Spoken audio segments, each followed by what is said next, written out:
attentes irréalistes. Le problème aujourd'hui, c'est que tout le monde se lance dans le trading pour fuir quelque chose. Certains veulent quitter leur travail, d'autres veulent combler un manque d'argent et beaucoup pensent que le trading c'est la solution facile. Ils se disent qu'en quelques mois ils vont apprendre une compétence magique et qu'elle remplacera directement leur salaire et à vie. Mais c'est faux. Et cette illusion, elle vient des vitrines du trading. Les gourous, les comptes Instagram, les voitures, les palmiers, les MetaTrader 5 remplis de profits qui ont l'air faciles et tout ça c'est une mise en scène et forcément quand tu y crois, forcément t'es déçu. Et tu dois savoir qu'aujourd'hui la principale cause d'abandon en trading c'est l'écart entre ce que la personne attendait réellement du trading et la réalité de ce métier qui est bien loin de ce que la majorité imagine. Quand on commence le trading, on veut tous la même chose, devenir riche le plus vite possible.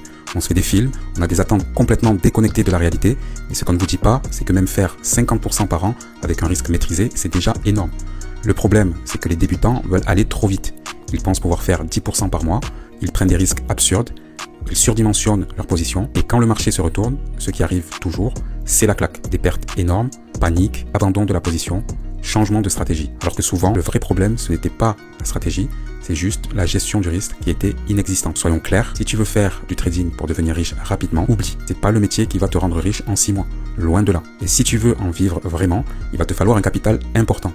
Ouvrir un compte à 1000 € en pensant le monter à 100 000 €, oublie aussi. Ce rêve-là, c'est le piège dans lequel tombent 99% des débutants.